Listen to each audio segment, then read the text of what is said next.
이같이 너희 빛이 사람 앞에 비치게 하여 그들로 너희 착한 행실을 보고 하늘에 계신 너희 아버지께 영광을 돌리게 하라.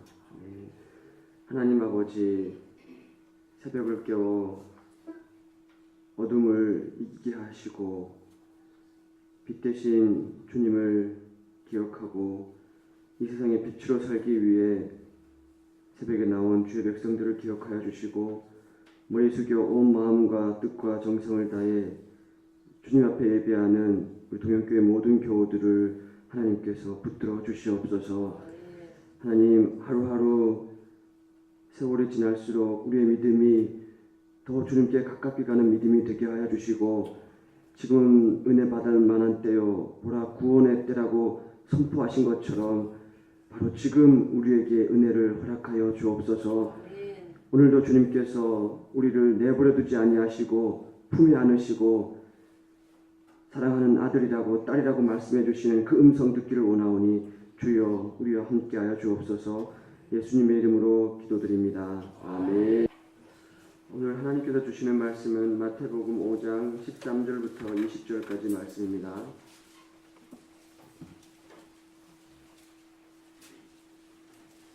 마태복음 5장 13절부터 20절까지 말씀을 교독하겠습니다.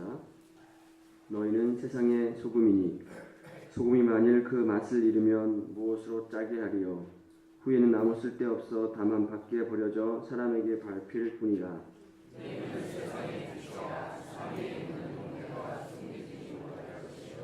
사람이 등불을 켜서 말 아래 두지 아니하고 등경 위에 두나니 이러므로 집안 모든 사람에게 비치느니라.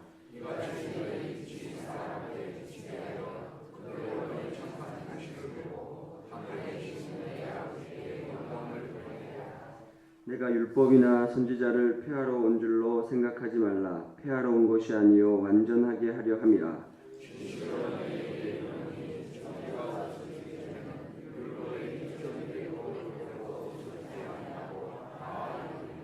그러므로 누구든지 이 계명 중에 지극히 작은 것 하나라도 버리고 또 그같이 사람을 가르치는 자는 천국에서 지극히 작다 일컬음을 받을 것이요 누구든지 이를 행하며 가르치는 자는 천국에서 크다 일컬음을 받으리라.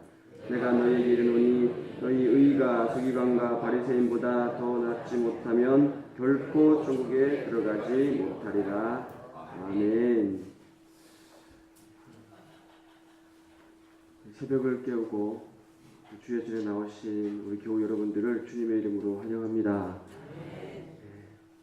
우리는 어제 그 팔복에 대해서 이렇게 말씀을 나눴습니다. 예수님께서 산에 오르셔서 몰려온 무리들을 향해서 팔복, 심령이 가난한 자부터 시작해서 의를 위해서 박해를 받는 자 8가지, 이것은 하나로 통하는데 이 사람들이 복이 있는 사람이다 이렇게 얘기를 했고요.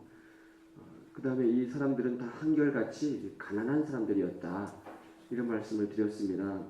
이 사람들이 무언가 결핍되어 있는 사람들인데 우리가 생각하는 복이라는 것은 차고 넘치고 풍족한 것이라고 생각했는데 예수님은 당신 앞에 나온 심령이 가난한 결핍되어 있는 그런 사람들을 가리켜서 너희가 복이 있다 그렇게 말했는데 그들이 결핍된 상태에 있기 때문에 복이 있는 것이 아니라 그 결핍을 가지고 주님 앞에 나왔기 때문에 복이 있는 거다 그렇게 말씀을 드렸습니다. 기억나세요? 네, 다 이렇게 덜 깨어나신 것 같아요.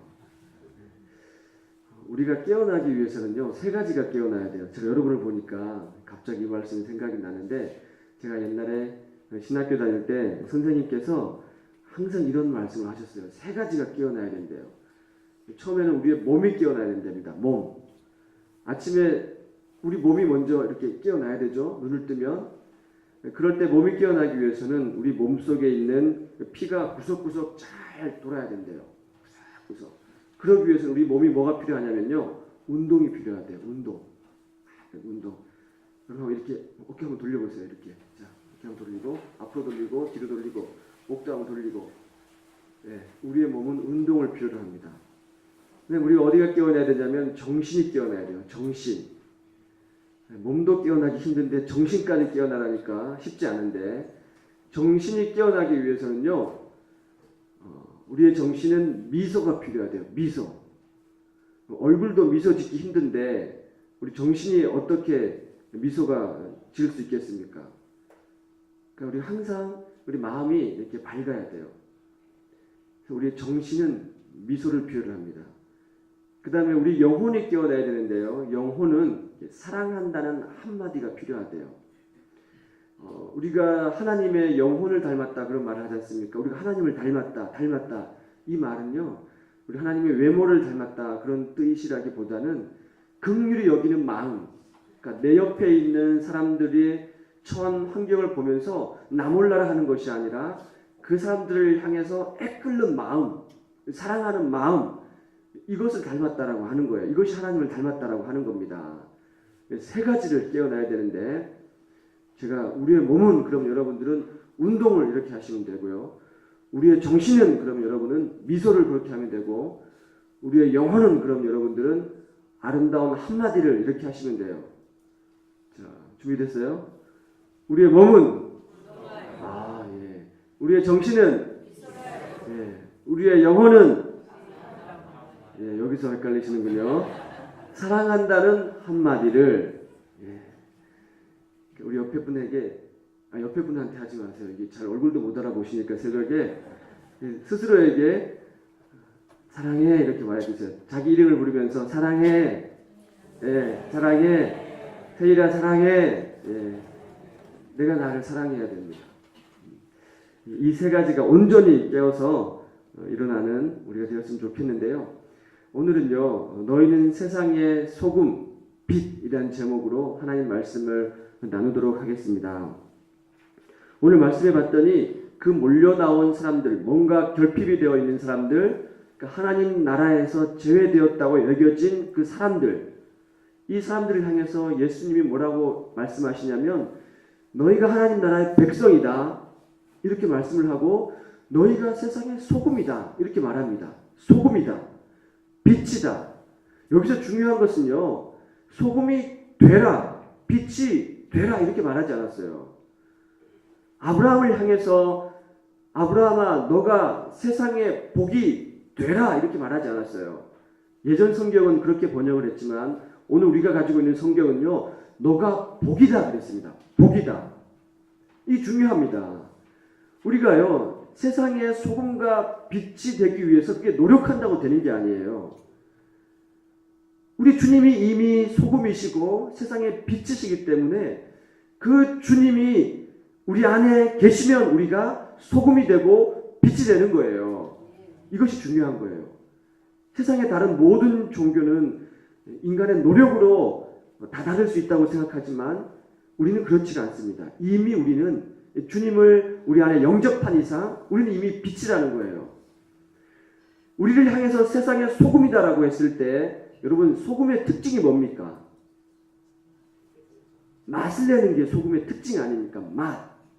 밋밋한 곳에 소금이 뿌려지면 그게 음식이 맛이 납니다.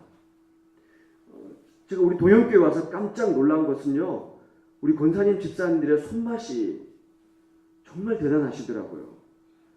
지금까지 어디서 맛보지 못한 놀라운 맛을 갖고 계시는 것 같아요.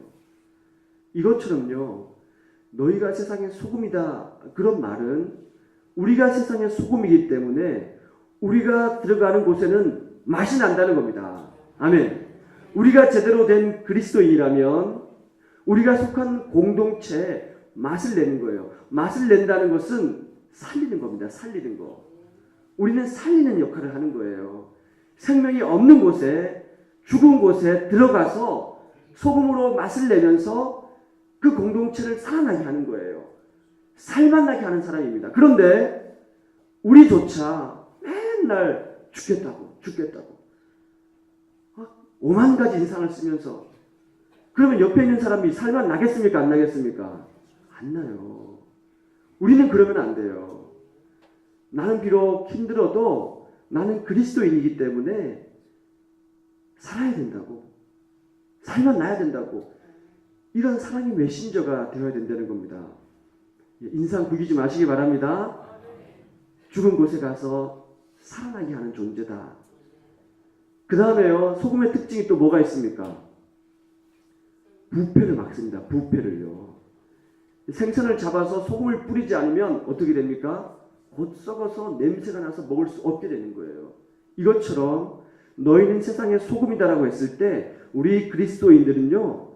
공동체에 들어가서 그 공동체가 썩지 않게 부패를 방지하는 것이 우리의 역할입니다. 그러니까 제대로 된 그리스도인이 속한 공동체는요. 그 공동체가 결코 썩지가 않아요. 부패하지 않습니다. 냄새가 나지 않습니다. 그런데 오늘날 그리스도인들이 제대로 그리스도인답게 살아가고 있습니까? 여러분 저 국회나 청와대나 그리스도인들이 많을 것 같을까요? 적을까요? 많습니다.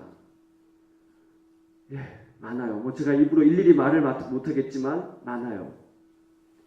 그런데 그 사람들 중에서 정말 제대로 된 그리스도인이 있었다면 뭐 남의 말 할 것도 없지만 그랬다면 나라가 이 지경으로 정말 될 수가 있었을까? 이 지경까지 타락하고 부패하고 썩을 수가 있었을까? 심각하게 우리가 생각해 봐야 되는 겁니다. 산상수훈 예수님께서 이 땅에 오셔서 가르쳐준 이 말씀대로 살아가는 사람이 이 세상에 있다면 이 세상은 부패하지가 않는 거예요. 우리는 그리스도인으로 이 땅을 살아가기 때문에 여러분이 속한 모든 곳은요 결코 썩지 않습니다. 그런 삶을 살아야 될 것입니다. 소금의 또 하나의 특징은 뭐냐면 뭘까요? 사라집니다. 소금은요. 사라지잖아요. 나물을 무칠 때 시금치를 무칠 때 마지막에 소금을 막 굵은 소금 막 뿌리잖아요. 맛소금 뿌리면 안 됩니다. 굵은 소금을 뿌리잖아요.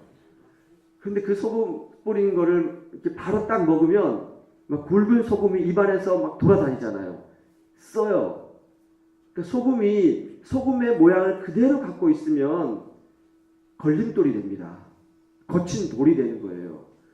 너희가 이 땅의 소금이다. 세상의 소금이다. 라고 했을 때 맛을 내고 부패를 방지하고 그 다음에 제 역할을 다한 다음에는 소금은요 반드시 녹는 겁니다. 없어지는 거예요. 우리 그리스도인도 마찬가지입니다. 내가 그 일을 했다고 내가 그 역할을 했다고 나를 드러내는 것이 아니고 나를 내세우는 것이 아니라 나는 하여야 할 일을 했을 뿐이라고 녹는 겁니다. 소금의 모양 그대로 남아있으면 거친 돌이 되고 걸림돌이 되는 거예요. 우리는 그런 존재가 되었으면 좋겠습니다. 예, 참다운 그리스도인, 맛을 내고 부패를 방지하고 썩는 것을 방지하고 결국에는 내 존재는 녹아서 없어져서 드러나지 않는 정말 그런 소금과 같은 우리가 되었으면 좋겠습니다. 우리 동형교회가 그런 분들이 되었으면 좋겠습니다. 너희는 세상의 빛이다 했을 때 빛은 특징이 뭡니까? 어둠을 몰아내는 거예요. 어둠을요. 빛은 어둠을 몰아냅니다. 여러분은 빛이시기 때문에 여러분이 걷는 곳, 가는 곳은요. 어둠이 몰아가는 거예요. 어둠이 쫓겨가는 거예요. 왜? 우리는 내 안에 빛이신 주님께서 내 안에 계시기 때문에 그런 겁니다. 일경퇴 천년함이라는 말이 있습니다. 무슨 말입니까? 한 줄기 빛이 천년의 어둠을 순식간에 몰아낸다는 거예요. 여러분, 이 땅에 어둠이 가득했을 때 1885년도에 빛이신 주님을 가지고 이 땅에 오신 선교사들 통해서 5,000년 동안 갇혀 있었던 어둠이 순식간에 몰아간 것처럼 마찬가지입니다. 아직도 어둠 속에 있는 많은 곳들이 있습니다. 여러분들이 어둠을 몰아내는 그리스도인의 역할을 다하시기를 바라겠습니다. 제가 서울에 있는 광나루 그 신학교 밑에 집에서 살 때 옆에 큰 성당이 하나 있었어요. 네, 그때 참 좀 힘들게 살았어요. 이렇게 이제 전도사 생활하면서 이게 사례도 넉넉지 않고 또 금방 또 결혼하고 또 아기는 울고 또 밤에 여름에 아기가 잠을 자지 않더라고요. 그래서 그 아이를 들쳐업고 또 아내는 낮에 일하고 오니까 또 잠을 자야 되잖아요. 저는 그때 당시에 이제 준전임이라 그래서 교회에 또 가지 않는 날이 있었어요. 그러면은 이 밤에 아이를 업고 동네 한 바퀴를 빙 돌아서 이게 달랜 다음에 제가 업고 갔다 왔다는 거예요. 달래서. 그러다가 이렇게 그 성당에 큰 그 안에 주차장 넓은 공터가 있어요. 거기를 딱 가면 사모님들이 쭉 거기 애를 안고 다 나와 있어요. 그 목사님, 사모님, 전도사님, 사모님들이 똑같은 저랑 같은 신세더라고요. 다른 사람들하고 잘 어울리지 못하니까 거기에 몰려 있어요. 그래서 그 사람 분들하고 막 애기들 얘기도 하고 막 그러다가 제가 어느 날은요 성당 벽에 큰 현수막이 하나 있는데 그 현수막이 쭉 내려와서 이렇게 글자가 엄청 크게 이렇게 적혀 있는데요. 그것을 딱 보면서 제 마음에 큰 위로가 됐습니다. 거기 뭐라고 이렇게 적혀 있냐면 나를 따르는 자는 어둠 속을 걷지 아니하고 이 문구가 딱 적혀 있었어요. 야, 예수님을 따르는 사람은 어둠 속을 걷지 아니하는구나. 이 말씀은 요한복음 8장 12절에 나오는 말씀인데요. 나는 세상의 빛이라 나를 따르는 자는 어둠 속을 걷지 아니하고 생명의 빛을 얻으리라. 여러분, 이 말씀이 얼마나 귀한 말씀입니까? 이 땅에 사는 많은 사람들은 밝은 대낮을 걸어가도 밝은 길을 걸어가는 게 아니에요. 이 땅에 많은 청소년들을 보십시오. 온갖 유혹에 내몰린 이 아이들이 어둠 속을 걸어가고 있는 겁니다. 그런데 예수님이 말씀하시기를 나는 세상의 빛이다. 나를 따르는 자는 어둠 속을 걷지 아니한다고 말씀하시는 거예요. 이 복음이 우리 다음 세대의 마음속에 새겨져야 되는 겁니다. 여러분, 얼마나 유혹 많은 세상을 우리가 살아가고 있습니까? 그런데 주님 우리에게 분명하게 말씀하시는데 나를 따라야 된다는 거예요. 나를 따라 걸어야 된다는 거예요. 그래야 어둠 속을 걷지 않는다는 거예요. 그래야 어둠 속에서 헤매지 않고 방황하지 않는다는 겁니다. 여러분, 우리는 주님의 빛 대신 주님을 따라 걸어가면 어둠 속을 걷지 않는 거예요. 깜깜한 어둠 속에서 헤매지 않는 겁니다. 밝은 빛으로 걸어가는 겁니다. 우리 주님 오시는 그날까지 빛으로 살아가시길 바랍니다. 어둠 속에 살고 있는 사람들에게 다가가서 그 사람들을 빛으로 이끌어내는 그런 우리 모두가 되었으면 좋겠습니다. 저를 한번 따라해 보시겠습니다. 나를 따르는 자는 어둠 속을 걷지 아니하고 생명의 빛을 얻으리라. 아멘. 기도하겠습니다. 하나님,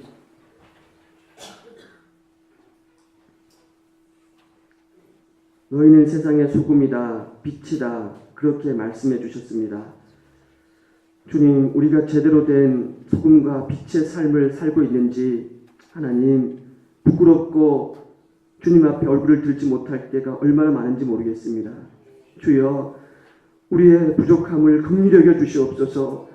우리가 그리스도인이라고 하면서 이 세상에서 정말 맛을 내고 살아가고 있는지, 부패를 방지하고 있는지, 나는 맛을 낸 후에 걸림돌이 되지 아니하고 녹아서 사라지는 존재인지, 나는 어둠 속을 걷지 아니하고 주님을 따라서 살아가는 그런 존재인지 하나님 돌이켜보게 하여 주시옵소서. 하나님, 우리가 그런 주님을 따라서 살게 하여 주시옵소서. 결코 한 점의 어둠도 우리를 엄습하지 못하도록 늘 빛으로 우리를 비추어 주시옵소서. 예수님의 이름으로 기도드리옵나이다.